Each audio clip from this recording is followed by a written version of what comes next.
ठीक है। तो हरियाणा थानेसर में थे पुष्यभूतिज ऑफ थानेसर, कन्नौज साइड या मिडिल इंडिया में थे आपके मुखरीज ऑफ कन्नौज, बंगाल साइड आ गए थे गौड़ाज ऑफ बंगाल, और नर्मदा के साउथ कर्नाटका में आ गए थे चालुक्याज ऑफ बादमी, और तमिलनाडु साइड थे पल्लवाज ऑफ कांची। ठीक है, तो ये क्या हो गया था, पोस्ट गुप्ता एम्पायर का सीन था। इसका सीन था पोस्ट गुप्ता एम्पायर। तो अब क्या हुआ ना, अब समझो ये मुखरीज ऑफ कन्नौज इतने पावरफुल थे नहीं, ठीक है।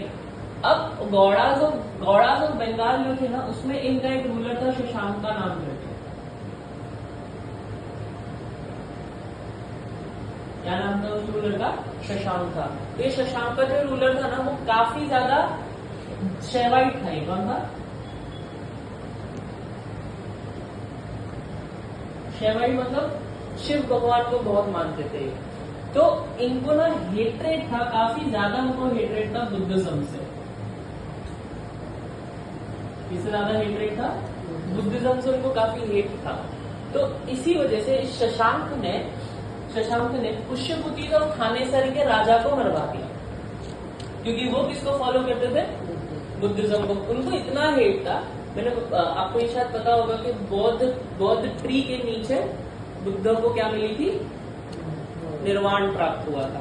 तो वो बौद्ध ट्री भी इन्होंने कटने की कोशिश की। तो he hated Buddhism to such an extent.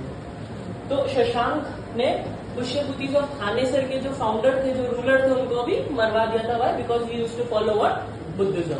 तो 16 साल की उम्र में, कितने साल की उम्र में?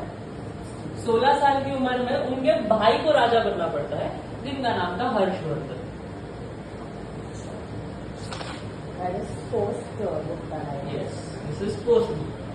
तो उनका नाम क्या था? हर्षवर्धन। तो जब हर्षवर्धन पावर में आते हैं, तो he defeated what? Maukharis of Kannauj. He defeated, Harshavardhan defeated Maukharis of Kannauj, और अपना एम्पायर क्या किया? बढ़ा दिया। ठीक है। अब जो एम्पायर यहां तक सीमित था, अब उनका एम्पायर इंक्रीज हो जाता है। अब उनका जो कैपिटल बन जाता है, वो क्या बन जाता है? कन्नौज बन जाता है। पाटलिपुत्र नहीं, पाटलिपुत्र पहले था। अब क्या बन जाता है? सेंटर ऑफ पावर क्या हो जाता है? कन्नौज हो जाता है। गौड़ाज ऑफ बंगाल के साथ भी उनका हमेशा से लड़ाई चलता रहता था। उन्होंने अपने एम्पायर्स को और इंक्रीज किया। ठीक है। यहाँ पे फ्लो करती है नर्मदा रिवर। कौन सी रिवर फ्लो करती है? नर्मदा रिवर। इनकी बाउंड्री थी नर्मदा रिवर तक। ठीक है, क्योंकि वो नर्मदा रिवर के नीचे जब लड़ाई करने गए, तो चालुक्याज ऑफ बादमी के एक रूलर थे, जिनका नाम था पुलकेशिनी। क्या नाम था? पुलकेशिनी। पुलकेशिनी ने हर्षवर्धन को हरा दिया था।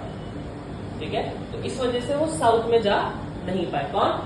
हर्षवर्धन। तो यहाँ तक ही रहे, पूरे नॉर्थ में उन्होंने रूल किया। इसलिए इनको हम और क्या बुलाते हैं? उत्तरापति, उत्तर के राजा। तो यह हर्षवर्धन का रूल था। यहाँ पे चालुक्याज ऑफ बादमी और पल्लवाज ऑफ कांची में हमेशा लड़ाई चलती रहती थी। ये दोनों हमेशा आपस में लड़ते रहते थे to control the South India. ठीक है, और वहां पे गौड़ाज ऑफ बंगाल का रूल था। क्लियर है? इतना क्लियर है सब कुछ? पक्का? तो ये बात हो रही थी after what? Gupta dynasty. After Gupta dynasty ये सीन था। यहाँ तक आपको कुछ भी डाउट है? पक्का? क्लियर है?